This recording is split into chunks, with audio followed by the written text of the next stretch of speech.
want to reflect on who is the mother for each of us. Forget what you've read.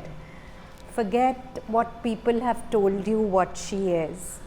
If you had to draw on your own experience and say who is the mother, what would be your answer?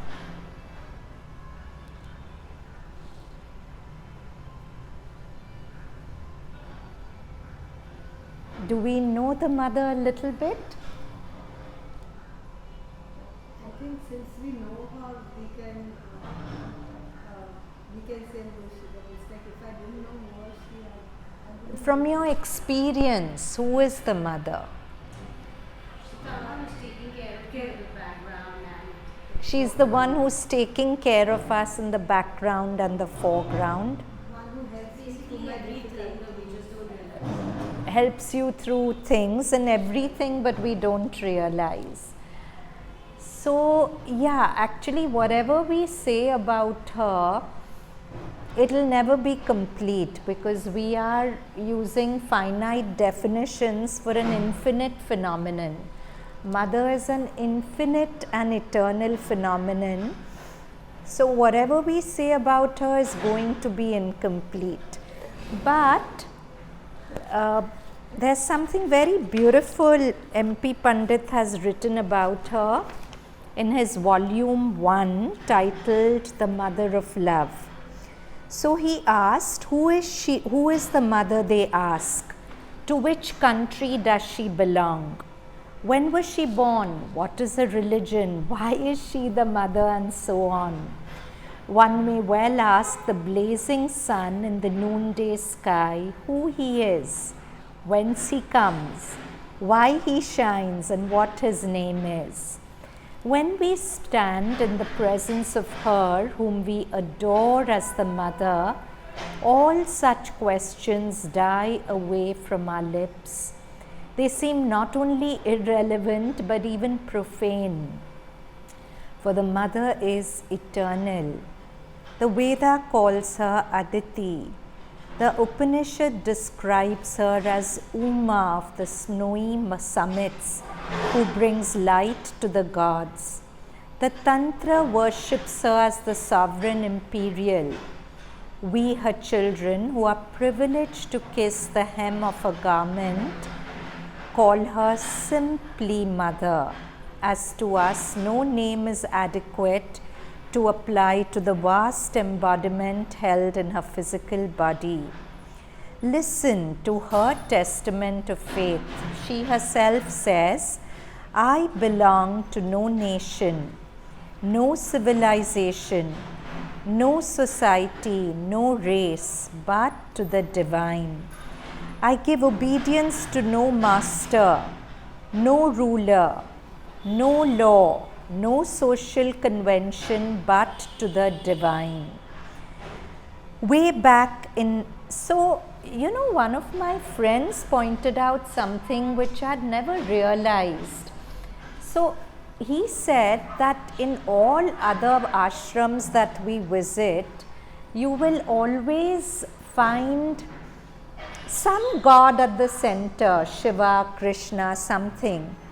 But Sri Aurobindo ashram is the only ashram where there's no idol of any god at the center, because they themselves are the avatar of the new age. Think about it. Any ashram you go to, there'll always be an image of some god there. But in our ashram, there is no image, because they themselves are God and the avatar of the new age. So who will be put in place of them? So in that sense, we are very, very fortunate. So she says, I belong to no nation, no civilization, no society, no race, but to the divine. I give obedience to no master, no ruler, no law, no social convention, but to the divine. So way back in 1914, there is an entry in her diary which reads, this is Prayers and Meditation, that book was her diary. This morning, my prayer rises to Thee, always with the same aspiration. Mother's telling the Divine, my prayer rises to Thee, always with the same aspiration.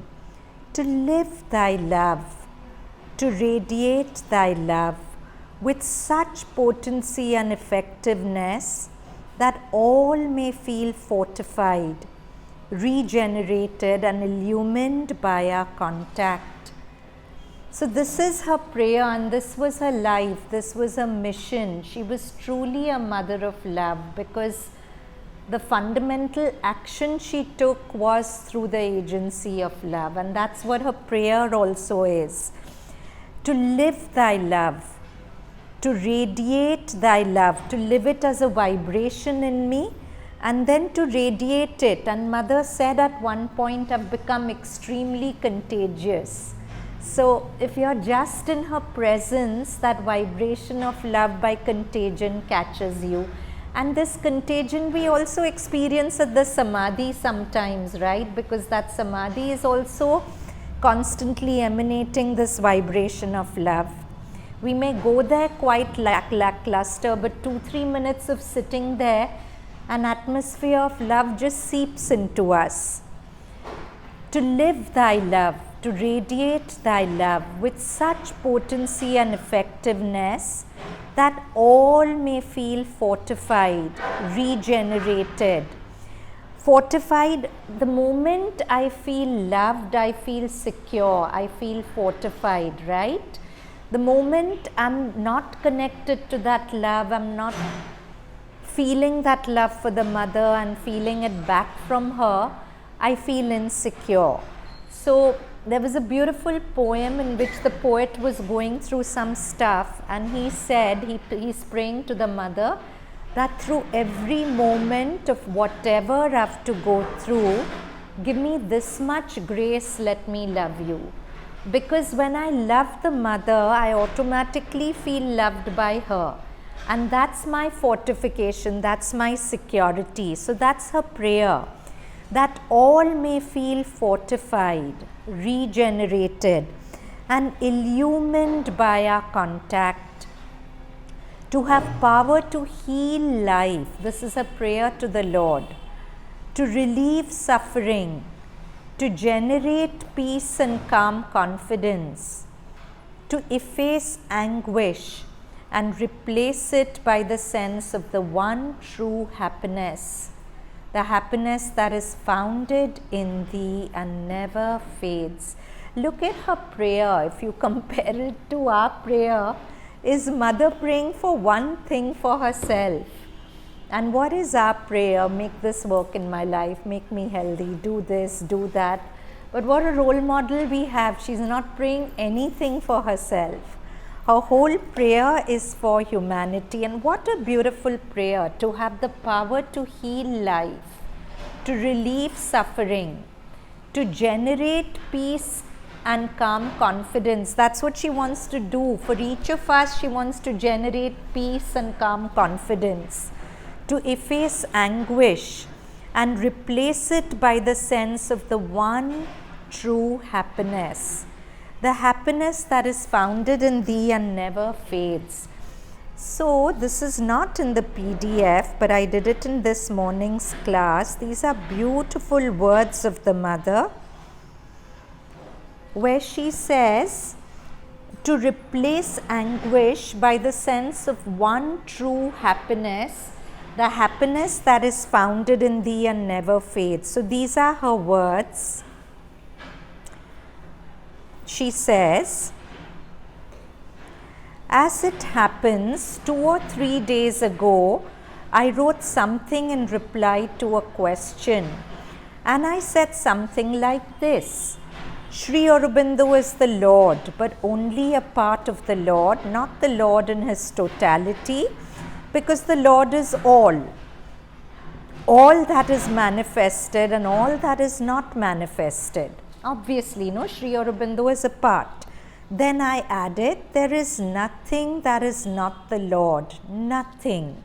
There is nothing that is not the Lord, but few indeed are those who are conscious of the Lord. And here she means Lord as in the totality of God consciousness in the universe. And it is this unconsciousness of the creation which constitutes its falsehood. What a gem!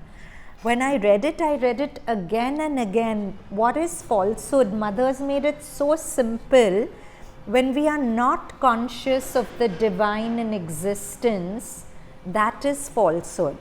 For example, if I'm saying that is Ashumi, and I'm forgetting that that's also the mother sitting there, that's falsehood. So in that sense, 99.99% of our thoughts are falsehood, because very rarely we remember that is also God.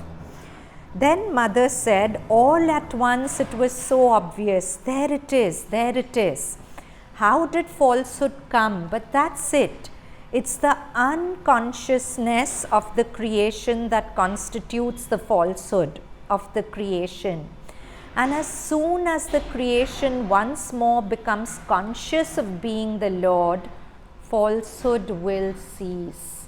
So long as I think I'm Anahita here sitting and I'm not conscious that this is also the mother, that whole concept that I'm Anahita here sitting is a falsehood. And she's saying this falsehood is the root of all misery in human consciousness. And as the creation once more becomes conscious of being the Lord, falsehood will cease. And that's it, isn't it? Everything is difficult, laborious, hard, painful, because everything is done outside the consciousness of the Lord. But when He takes possession of His domain once more, or rather when we allow Him to take possession of His domain once more, when things are done in His consciousness, with His consciousness, everything will become not only easy but wonderful and glorious, and in an inexpressible delight. It came like something self-evident. We say, what is it? What do we call falsehood? Why is the creation false? These were the questions that came to mother. It is not an illusion in the sense of not existing. It really does exist. So Anahita exists here, Ashumi exists there, but it is not conscious of what it is. This Anahita is not conscious that this is the mother sitting here. Rama's perhaps not conscious that it's Rama sitting there. Not only unconscious of its origin, but unconscious of its essence, of its truth. It is not conscious of its truth, and that's why it lives in falsehood. So beautifully Mother has said, in the pure Vedanta, they regard the world as Maya, and Maya is illusion. But Sri Aurobindo and Mother give a very different take on Maya. They say the world is not non-existent, it exists. But Maya is seeing the world divorced from the divine. When we see the world without remembering that behind that mask, it's the divine essence. So looking at the world like that is Maya. It's the illusion of our thinking. And that is falsehood. When we live out of that, it's the genesis of all falsehood, and so the genesis of all misery. So that's what Mother is saying. This was her prayer in her diary, to efface anguish and replace it by the sense of the one true happiness. If we could for even one moment in time truly conceive that I'm living in a sea of God, I'm breathing in a sea of God, the ground I'm sitting on is Mother, everything is Mother, everything is this beauty. Could we ever be unhappy in that moment when that conception is pulsating with life? It's not a mental, it's not in your PDF. Oh, this is in your PDF. When that conception is pulsating with life, it's not just a mental belief. You can never be unhappy. So Mother wants that for all of us, to efface anguish and replace it by the sense of the one true happiness. The happiness that is founded in thee, in seeing that everything is you, and the happiness that never fades. Huh? Yes, yes. Here lies adumbrated the most characteristic feature of her mission in the present life. She brings the pure divine love to redeem man from ignorance and suffering and restore to him his forgotten heritage of immortality and Godhead. This is her mission, to use divine love to redeem man from ignorance, the falsehood of living in a world divorced from the divine, and restore to him his forgotten heritage of immortality and Godhead. So, Mother's whole mission is to use this phenomenon of love. So, going back to a time when we are sitting at the Samadhi, and all of us must have experienced it, that we go in lackluster, we bow down, we are sitting. By and by, our heart opens to love. We feel it's love for the mother, but if you notice, when you're loving the mother, you're automatically soft and kind to everyone around without your knowing it. You can't feel love for the mother and be harsh to people around, because when you're loving mother, you intuitively love her presence in all creation. You intuitively open to that without knowing it, without a mental conception of it. Yeah, even it's like when we go anger, everything dissolves, yes. So that's her mission, and she's doing it so beautifully, emanating constant pulsations of love from the Samadhi. She brings the pure divine love to redeem man from ignorance and suffering and restore to him his forgotten heritage of immortality and Godhead. Further, MP Pandit says, her ways are unique, but her personality is unique among the unique. Ever transcendent, she is yet intensely human. Unfathomable by the mind, she is deeply attainable by the heart. So Sri Aurobindo once said that if you're looking only with your mind and the mother is standing in front of you, you won't recognize her. But even if your eyes are closed and your heart's open, you will feel her presence if she is miles away. So that's what she is. You can never understand her with your mind, but she is deeply attainable by the heart. One moment she individualizes herself for you. The next, she is far away in the vasts of the universe, which is a portion of her form. So there was a very sweet story of her and Udarji. When Golconda was being built, we needed many kind of nuts and bolts of a very specialized kind, which were just not available. So Udarji went to mother and said, what do we do? So she said, well, if they are not available, build them, make them yourself, you're an engineer. So Udarji said, okay mother, I can try, but I'll need money. So mother said, okay, I'll give it to you, and she put a 1 rupee coin in his hand. And Udarji said, I got that coin and I received like such a blast of joy. Somebody would feel despondent that she's giving me 1 rupee to do, what will I do? But she charged that 1 rupee with whatever she did. And Udarji said, if this is mother's way of telling me that all I need is her force to make it happen. So he says, I worked sometimes 16 hours a day. I got a hole in my hand building things which are still there. But he did it. So she's individual and transcendent. She's interacting with him as a human being. But from her transcendent aspect, she's putting all the force that is needed for the work to be done. So that's what in the Gita there are two kinds of flows in which we can do work. One is the flow of gunas and prakriti. The way prakriti makes you move, you'll do the work. And one is when I'm an instrument of the Parashakti, the higher prakriti, then the way because this is an impossibility becoming possible, right? In 1 rupee, those of you who've seen Golconda, you know how many nuts and bolts there are, and specialized ones which you can't buy in the market. So to make that kind of thing happen, it's making an impossible thing possible, no? So in Sanskrit, one of the names of the Adi Shakti is Aghatan Ghatna Patayitri, the one whose skill is to make the impossible possible. So if we allow ourselves to be carried by the second flow, the flow of just being instruments in her hand, and she makes everything happen, we'll be amazed at what's done through us in ways that we can't even imagine. But it's about opening ourselves to that higher flow, and there's no technique to it. We don't even know how to do it.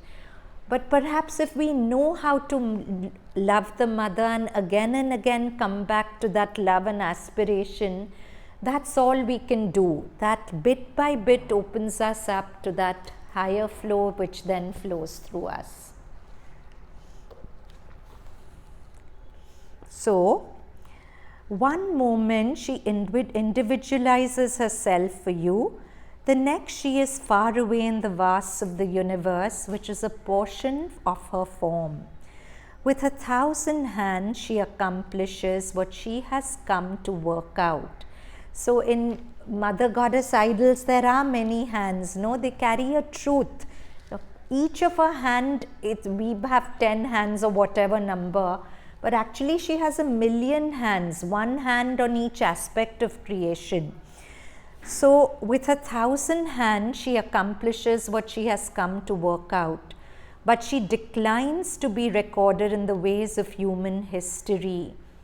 Times without number, we have sought to pen down certain details of her life, only to be refused consent for publication. Sri Aurobindo often used to say, biographers will never succeed because my life is not only on the surface for men to see. And it's true for Mother also, because very often her disciples would put down certain details of her life and Mother would say, no, you can't publish this. Her self-effacement is something to be seen to believe. Most of humanity, you achieve anything you wanted to be tom-tom to the whole world. But Mother would keep achieving and she would keep holding back, telling her disciples, no, no, not this, not this. Here is what she says of herself. This body with the bit of consciousness in it, which you call the mother, has no power of its own, no will of its own. The Lord alone has the power. Look at this kind of self-effacement, self-giving and surrender. This body which had worked countless miracles for her disciples, and she's saying this body has no power of its own, no will of its own. The Lord alone has the power. The Lord alone has the will. All is willed by the Lord. All is done by the Lord. Or again, there is only one will governing the world. It's the will of the Lord. I am only His executive power. He is supreme wisdom and supreme truth. This kind of surrender was the one thing that really hit Sri Aurobindo when he met Mother for the first time, no? He says, I had never seen the kind of surrender in any being the way I saw in Madam Meera. Those days he used to call her Madam Meera. And of course, he immediately recognized her to be the Divine Mother also. Okay, this is Sri Aurobindo's aphorism, very, very interesting.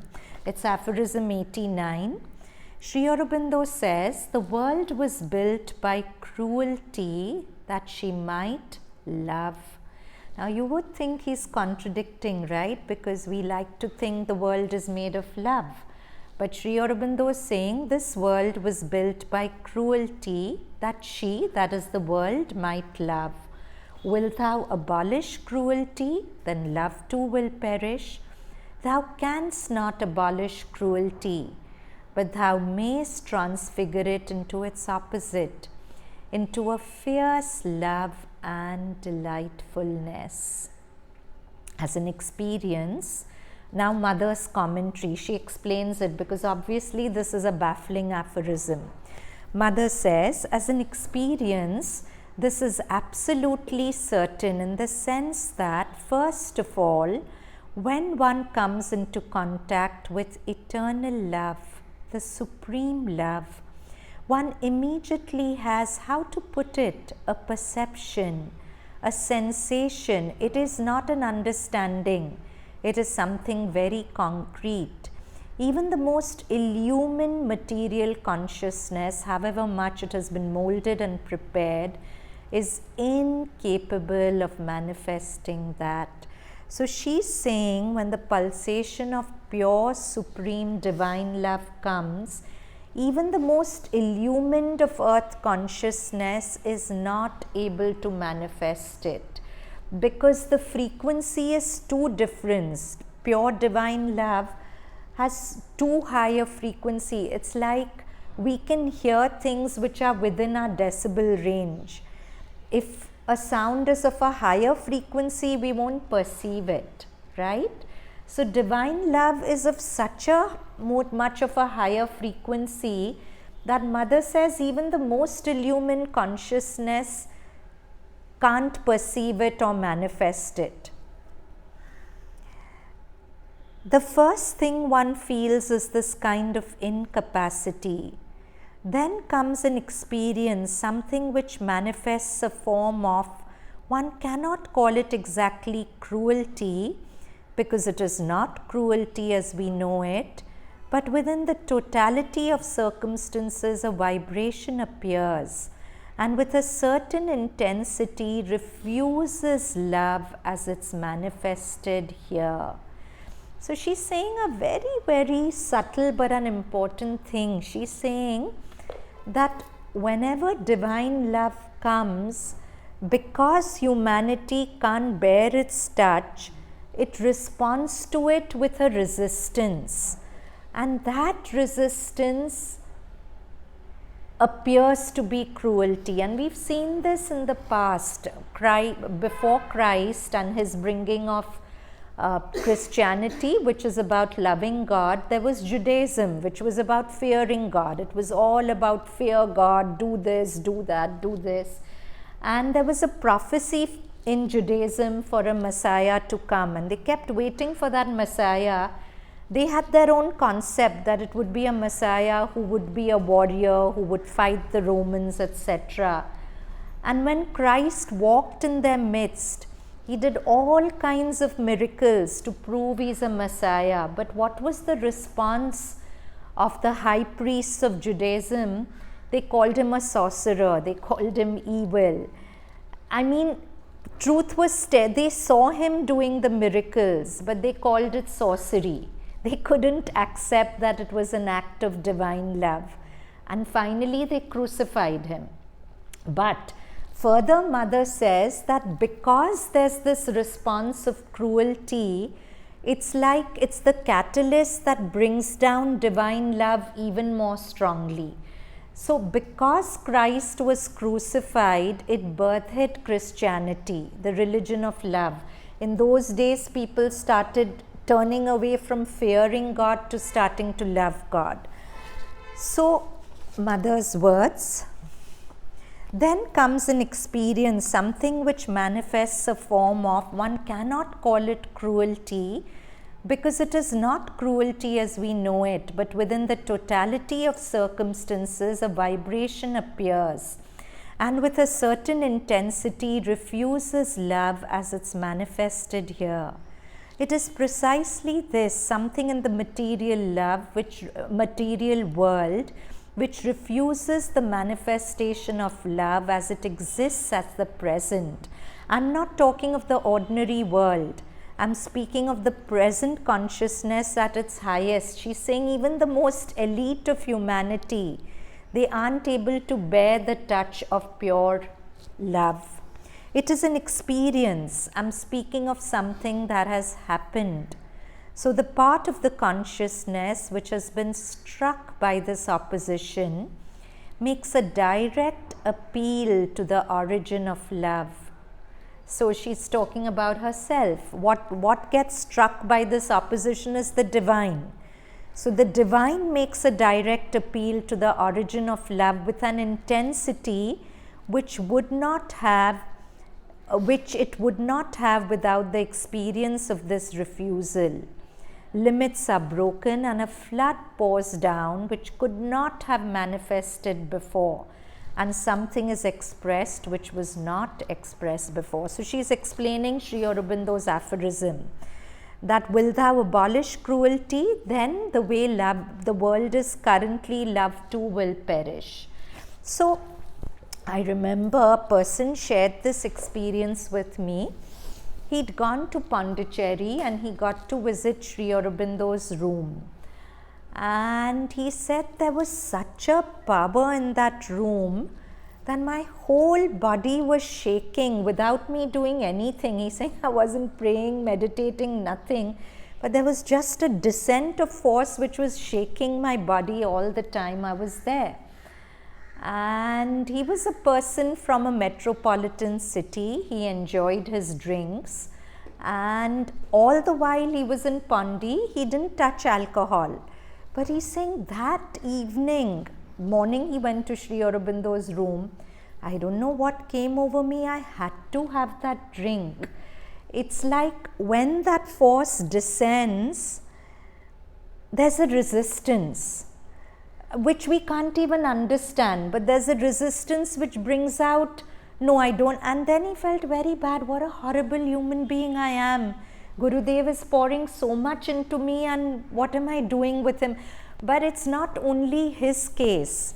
You'll realize for many of us, when something very beautiful touches us, something in us sometimes hardens in response. Do you know what I'm saying?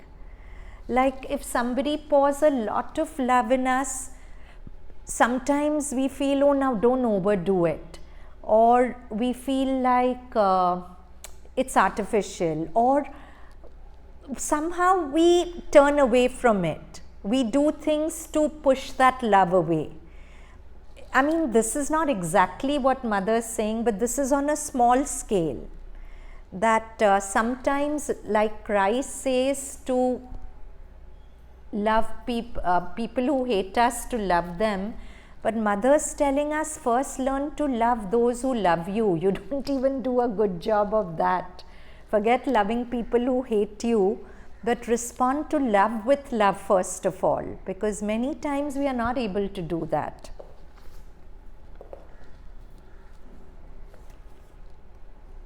So this was Mother's experience on the night of April 12th, 1962. After a month of grave illness which had threatened her life, the mother spoke for the first time on April 13. So the report says that she was getting many heart attacks, and that's because there was, and this is written in K.D. Setna's book, The Mother, Past, Present and Future. So he writes that there was some kind of what was said was that there was an Asura who was taking the form of Sri Aurobindo and coming to the mother and asking her to surrender to him, and mother knew he wasn't Sri Aurobindo, so she refused to. So this Asura was attacking her, and Sri Aurobindo was of course from the subtle planes doing the best to protect her. So mother did of course heal eventually. but this is what she said when she healed. She lay stretched in her bed, on her bed in her room upstairs, very thin. Dr. Sanyal, Nalini, Vasudha and Pavitra were present. It was around 10 o'clock in the morning. Mother's words. Suddenly in the night, I woke with the full awareness of what we would call the yoga of the world. The supreme love was manifesting through big pulsations, and each pulsation was bringing the world further in its manifestation. It was the formidable pulsations of the eternal, stupendous love, only love. Each pulsation of the love was carrying the universe further in its manifestation. So Mother had gone through all this cruelty at the hands of the Asura and whatever, but when she was victorious, it facilitated this kind of higher love to come down. So it was the formidable pulsations of the eternal, stupendous love. Only love. Each pulsation of the love was carrying the universe further in its manifestation. And the certitude that what is to be done is done, and the supramental manifestation is realized. Everything was personal, nothing was individual. This was going on and on and on. The certitude that what is to be done is done. All the results of the falsehood had disappeared. Death was an illusion, sickness was an illusion, ignorance was an illusion, something that had no reality, no existence. Only love and love and love, and love immense, formidable, stupendous, carrying everything. And how to express it in the world? It was an impossibility because of the contradiction. This is where she felt, that she's feeling these pulsations of love. But what she said earlier, even the highest material consciousness cannot manifest it. She wants to bring it to earth, but she doesn't know how to. She's asking, how do I do it? And when she put that question to the Lord, then it came. The answer that came to her was, you have accepted that the world should know the supramental truth, and it will be expressed totally, integrally. So Mother's asking, how should I do it? And the Lord is replying that you have aspired for it, and it is done. You have accepted that the world should know the supramental truth, and it will be expressed totally, integrally. Yes, yes, the thing is done. So this was in 1962. Further, then there's a long silence, and then Mother says the individual consciousness came back. Just the sense of a limitation of pain. Without that, no individual. And we set out again on the way, sure of victory. The skies are full of the songs of victory, victory over falsehood. The truth alone exists. See, what is Mother's victory? She says, my whole mission is to rescue creation from the falsehood it lives in. What is the falsehood? To live in a creation divorced from God. To live not remembering that everything is God. Now the only power that can really remove this falsehood is love. Because love is oneness.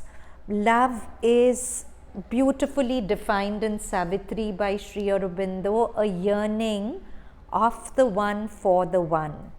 The one in us yearning for the one in the other, that is love.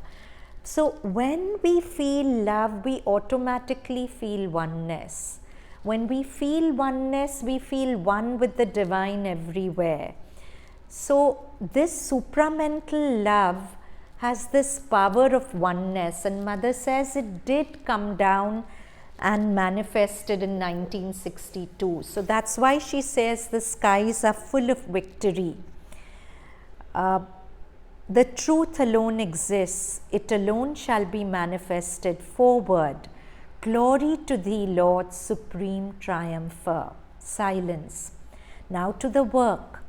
Patience, endurance, perfect equality, and an absolute faith. She's saying this vibration has come down. Now we have to all work to open to it and manifest it. And for that we need patience, endurance, perfect equality, and an absolute faith. What I'm saying is nothing but words if I compare it to the experience. And our consciousness is the same, absolutely the same as the Lord. There was no difference. We are that. Later I shall explain better, she says. The instrument is not yet ready. How humble. She's saying, I'm the instrument, I'm not yet ready. I will explain better later. Afterwards, the mother added, the experience lasted at least 4 hours. Can you imagine 4 hours of this pulsations of divine love coming down and down and down? There are many things which I will say later.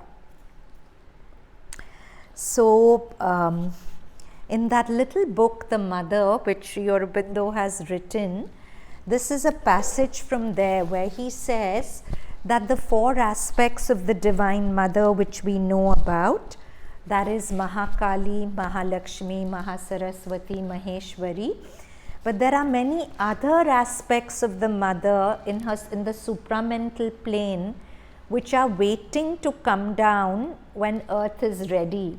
So he's saying one is the Mother of Ananda, which Ananda and love are similar. In Sanskrit, there's no word for love. If you want to say I'm feeling love, you say I'm feeling Ananda. So the Mother of Ananda or love is waiting to come down, but the earth is not ready. So this is what he's saying. The supramental change is a thing decreed. See, Mother said the same thing in the previous, that it's done. It's come down. It's going to take time for people to feel it, but it's going to happen. Sri Aurobindo says the supramental change is a thing decreed and inevitable in the evolution of the earth consciousness. For its upward ascent is not ended, and mind is not its last summit. Evolution of consciousness, it cannot end with the mind, the human mind. It has to go further. But that the change may arrive, take form, and endure, there is needed the call from below and a will to recognize and not deny the light when it comes. There is needed the sanction of the Supreme from above. So again his symbol, the call from below and the answer.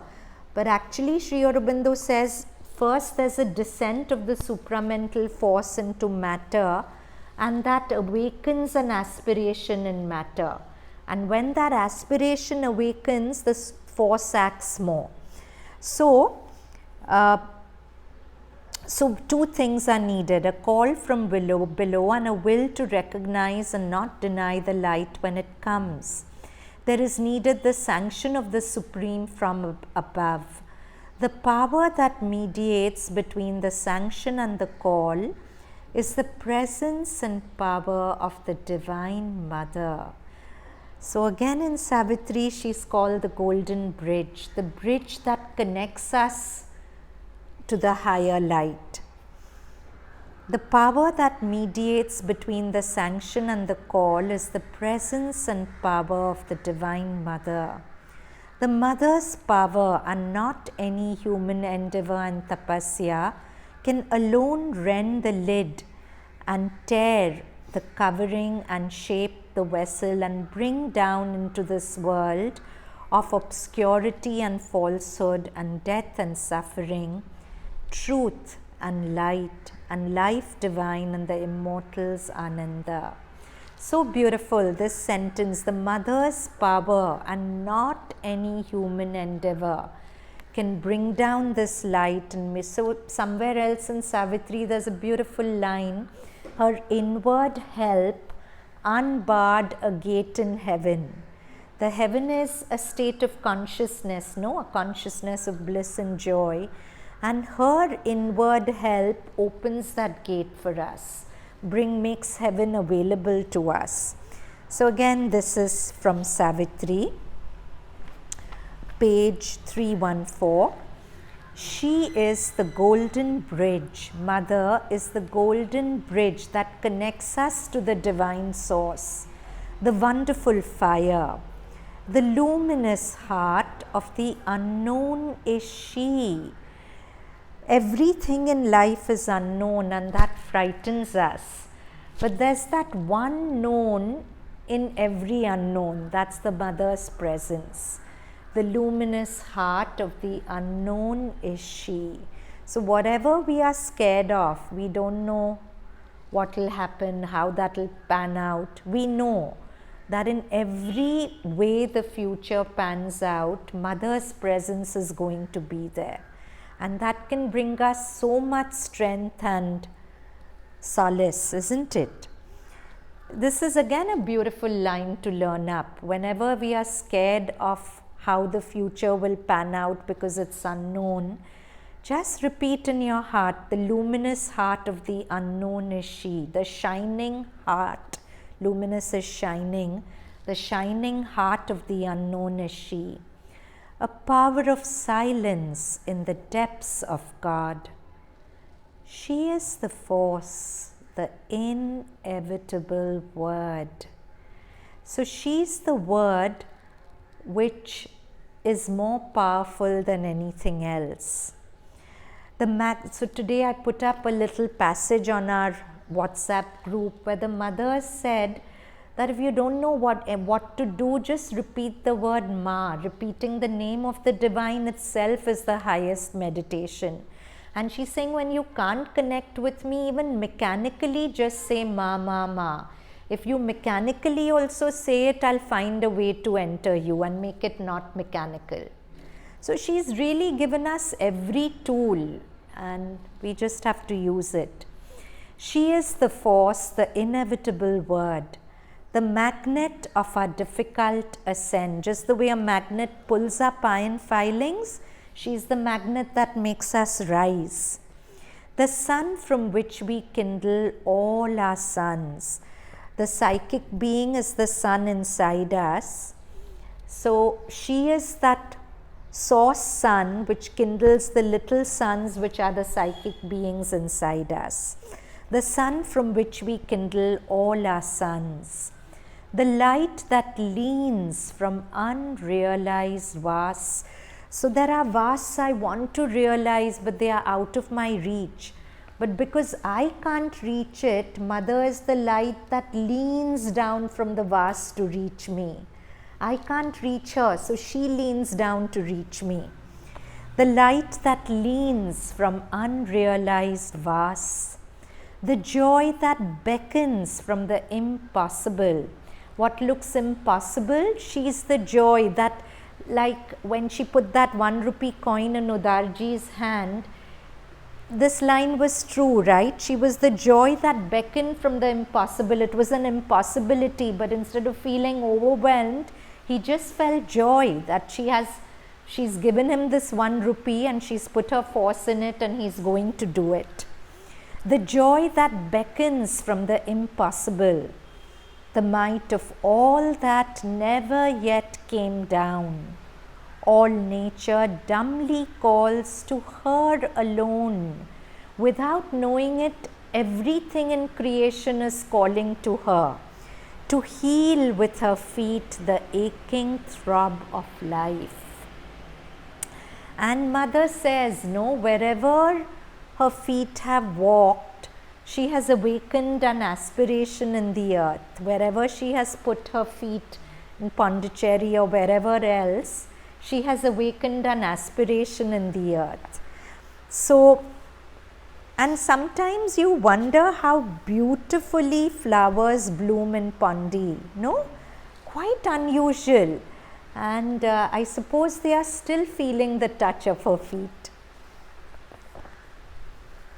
All nature dumbly calls to her alone to heal with her feet the aching throb of life and break the seals on the dim soul of man. The soul of man is the God in us, but there's a seal on it because of a seal of ignorance. And Mother's work is to break that seal so that we can see it's like a bottle which has a precious elixir in it, and there's a seal. And we can't taste the elixir so long as that seal is there. And Mother's work is to break that seal so that we can taste the elixir of our own truth and our God nature. And break the seals on the dim soul of man and kindle her fire in the closed heart of things. What is her fire? What is Mother's fire that gets kindled? Aspiration. When we feel her, we want more and more of her. We want to give ourselves more and more. And that longing becomes a fire, the psychic Agni. And kindle her fire in the closed heart of things. All here shall one day be her sweetness's home. When the supramental change comes, everything will be her home and the home of her sweetness. All contraries prepare her harmony. So we just took one contrary of cruelty and love. They are working together to prepare her harmony. Towards her, our knowledge climbs, our passion gropes. Whatever we want to know about the truth in existence, she is Satyamai. So we are actually reaching out for her. Our passion is our love, and he's using such a beautiful word. Our passion gropes. Gropes means, you know, in darkness we grope. We don't know what exactly we want, but we want her. So he's saying towards her our knowledge climbs, our passion gropes. In her miraculous rapture we shall dwell. Her clasp shall turn to ecstasy our pain. When we consciously feel her arms around us, we won't be in pain anymore. All our pain will become ecstasy. Our self shall be one self with all through her. When we feel one with her, we automatically feel one with all, because everything is her. So I'm going to read these lines without explanation. Just feel them in your heart.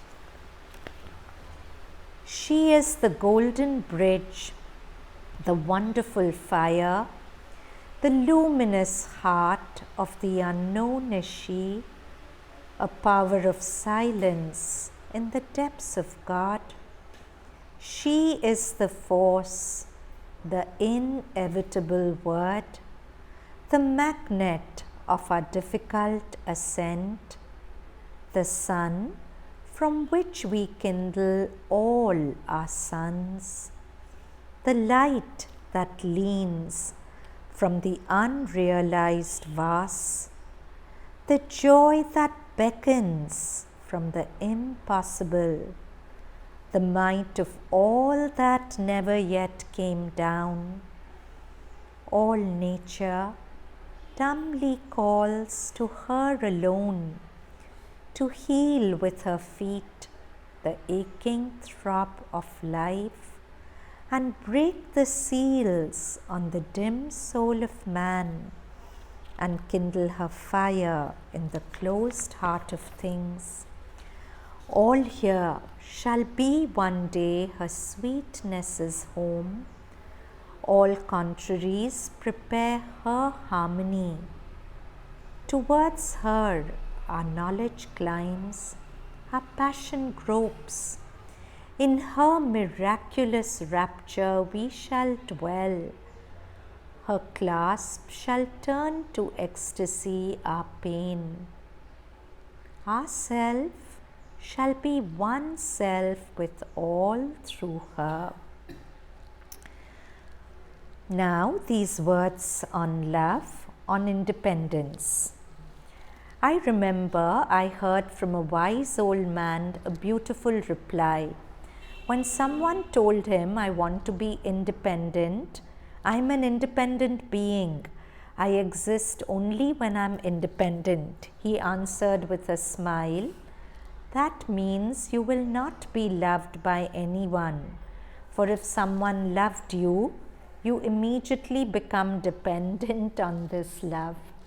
This was a beautiful reply because it is love that leads to unity. All this Western thought about I want my space, I want to be independent, go away. So mother saying you can be independent, but then you will lose out on love, because the moment you truly love, she's not talking about neediness. Mother would never refer to attachment and neediness. But when you truly love, you're flowing to that person and that person's flowing into you, right? You're not independent. And if you're adamant about claiming your space, automatically that flow will get more dilute, right? So these beautiful lines from Sri Aurobindo's Savitri, page 702, who hunts and seizes me, this is the Lord telling Savitri, who hunts and seizes me, my captive grows. If you hunt after Lord and seize him, you become the captive of the Lord. So Janina has written this beautiful book, right? A Captive of Love. She was in her body when mother was there. When mother was in her body, she was there. And in her book, she writes, here we are all captives of love. We are all captives of mother's love, whatever. So again, Udarji writes so beautifully. Somebody proposed a proposal to build a handmade paper unit. That time it wasn't there. And they said, we'll give you all our skills, but it may not be very profit making. So Udarji conveyed this to mother, and mother said, I don't know about profit, but I love paper. I would love to have good quality paper for my personal use. And Udarji says, wow, I'm getting a chance to make paper which the mother will use. So he put everything into his being, and he says, my goal wasn't to set up a handmade paper unit. My goal was to make paper that mother would use. So that's what she meant. That's what Janina meant when she says, here we are all captives of her love. So, who hunts and seizes me, my captive grows. This shalt thou henceforth learn from thy heartbeats. And further, it's not come, forever love, O beautiful slave of God. So, a devotee who really loves God is a slave of God. So, the whole passage goes, who hunts and seizes me, my captive grows. This shalt thou henceforth learn from thy heartbeats. Forever love, O beautiful slave of God. Now this is again MP Pandit's words. Love transmutes, and love has this power. It is this power because love is in its essence truth. The acme of love is oneness. The truth of all is oneness. Love acts as a magnet, drawing all towards itself, into the folds of oneness. Towards him verily all yearn, says the Upanishad. In the presence of such a love, all tends to unite, to merge in harmony. Spiritual tradition all the world over has it that even wild animals of the jungle, born enemies like snake and the mongoose, forget their natural propensities of strife and gather together in benign presence of one who embodies this love. So, if you see Shivji, he has a snake around his neck, tiger skin, so it's symbolic of the snake and the tiger. And his family, Ganesha mounts the mouse. So his family shows that everything which is otherwise in conflict lives in harmony in the presence of love. So that's what he said. And even if you go to a very peaceful, like a fire temple I go to, the priest there has a pet dog he loves very much, and he roams around. I've never once heard the pet dog bark. So it's like when you're in the presence of that, or if you go to Ramana Ashram or Pondicherry, I don't know, they bark sometimes, but maybe because there's such a mixture. And I'm sure if the dogs were allowed into the Samadhi, which they obviously aren't, they would be different. But I've always seen that dogs in places which are calm, they are just so calm because it seeps into them also.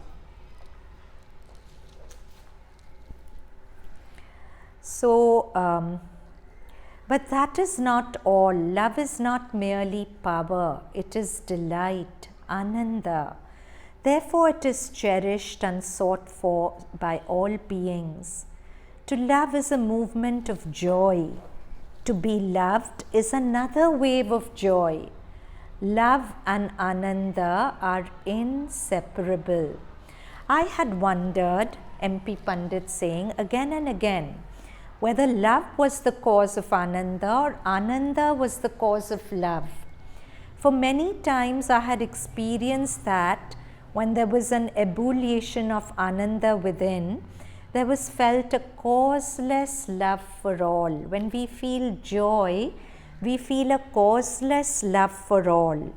It was also true that when one had the movement of love, everything impinged with a stamp of delight. So he's saying, when I feel joy, I automatically feel love for everyone. And when I feel love for everyone, I automatically feel joy. So the two seem to be synonymous. So I asked the mother, which is prior, love or ananda?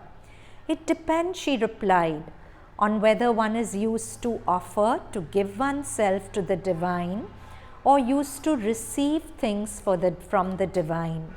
For him who offers, love is the first.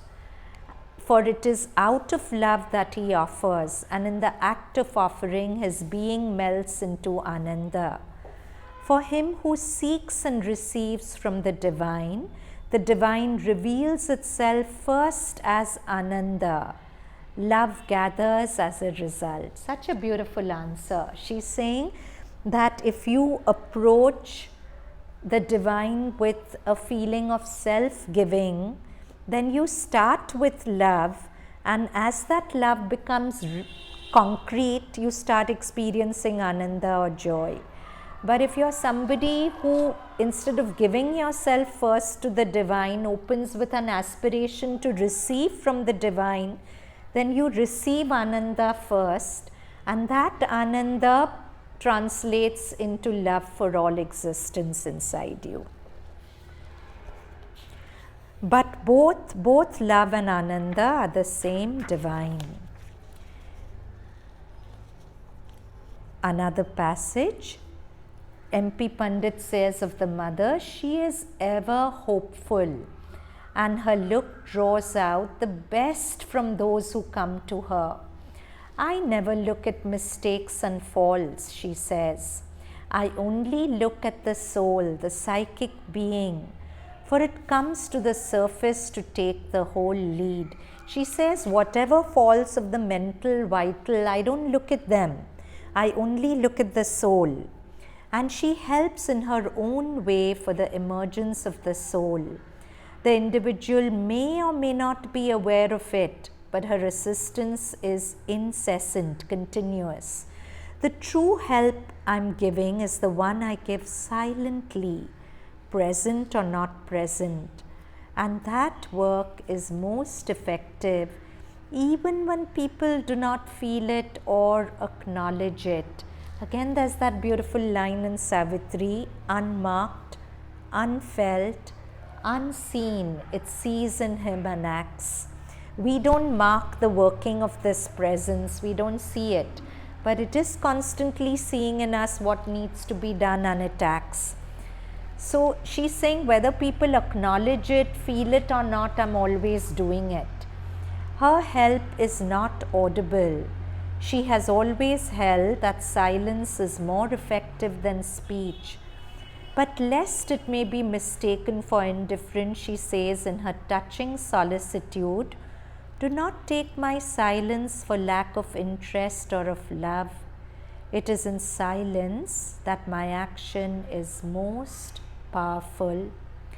She is not deterred because of our failings. She assures the mother is always ready to welcome the child, whatever fault the child may have committed, with deep love and compassion. Such a beautiful reassurance. The mother is always ready to welcome the child. So she unconditionally has her arms open, even if we murder. Of course, if we murder, there'll be consequences, karma, whatever. But the mother won't love us less for it. I'm not saying murder, this was just a way of saying. The mother is always ready to welcome the child, whatever the fault the child may have committed, with deep love and compassion. Again, be certain that nothing can discourage me, and I will always be by your side in this fight against these powers of falsehood. At the same time, so what are the powers of falsehood? The powers that keep convincing me to forget that everything is the divine, simply put. At the same time, her latitude should not be mistaken for sanction or of the willful indulgences of the lower nature of the ego. She is categorical on this point.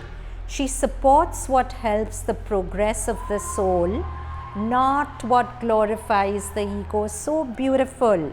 She supports what helps the progress of the soul, not what glorifies the ego.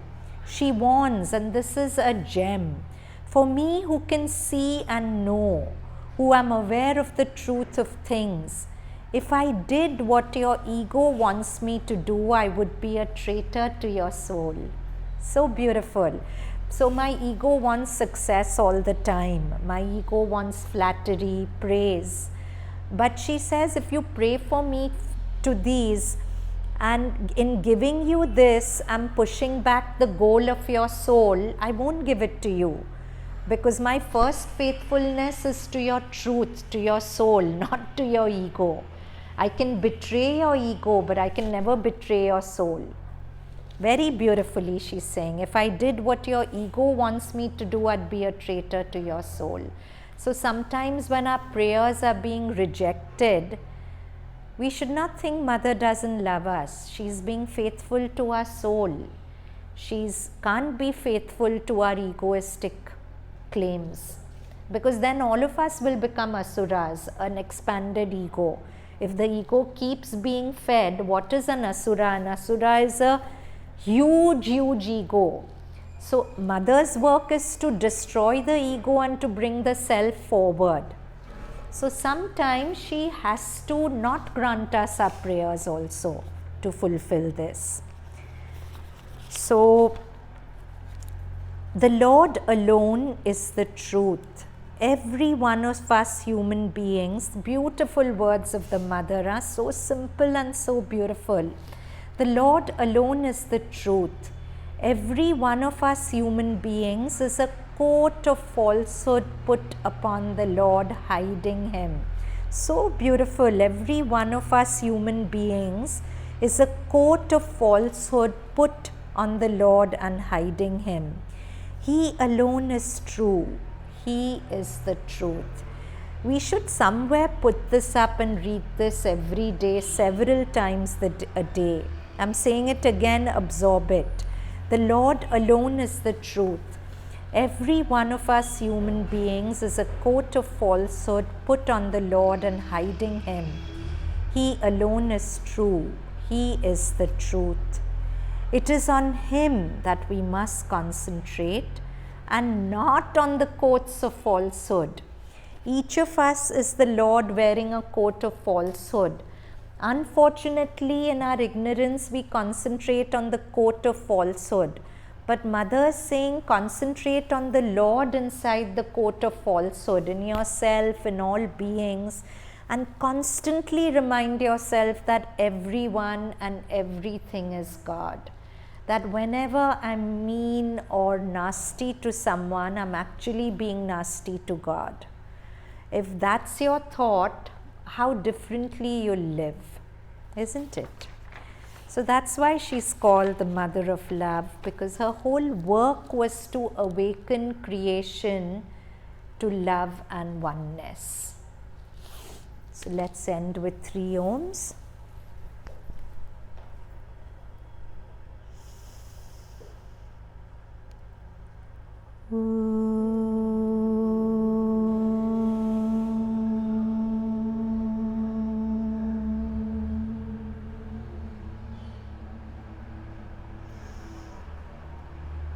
Om.